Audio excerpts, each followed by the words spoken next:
গত কয়েকদিন যাবৎ ভারত বিরোধী আন্দোলন চালাইতেছে, কার্যক্রম চালাইতেছে। তার মধ্যে একটা হচ্ছে ওনার ওয়াইফের শাড়ি, বিছানার চাদর সহ যা কিছু আছে সব পুরাইয়া দিচ্ছেন। ভারতীয় যত পণ্য আছে সেগুলো বয়কটের ডাক দিচ্ছেন। কারণ আপনারা জানেন যে ভারত বাংলাদেশের বিরুদ্ধে লাগাতার লাগামহীনভাবে অপপ্রচার চালাইতেছে। তারা বাংলাদেশে সাম্প্রদায়িক দাঙ্গা লাগানোর চেষ্টা করতেছে। আমাদের যে একটা ভ্রাতৃত্ব বোধ আছে সেটা ভাঙার চেষ্টা করতেছে।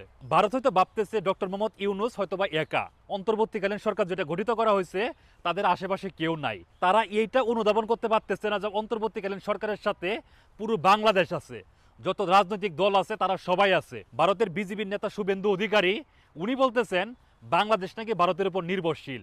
দাদা, বাংলাদেশ ভারতের উপর নির্ভরশীল না।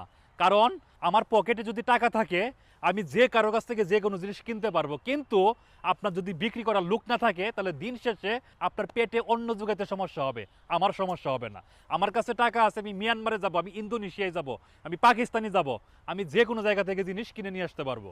বিএনপি 2 নম্বর উদ্যোগ দেখেন, ভারতে বাংলাদেশের পতাকাকে অবমাননা করা হইলো, বাংলাদেশ নিয়ে কটাক্ষ করা হইলো, হিন্দু এবং মুসলিমদের মধ্যে দাঙ্গা লাগানোর চেষ্টা করা হইলো। তার ফলশ্রুতিতে বিএনপি আগরতলা উদ্দেশ্যে লং মার্চ করতেছে। শুধু বিএনপি না, বিএনপি 3টা অঙ্গ সংগঠন আজকে লং মার্চ করতেছে। নেতাকর্মীরা স্বতঃস্ফূর্তভাবে সেই লং মার্চে অংশগ্রহণ করতেছে।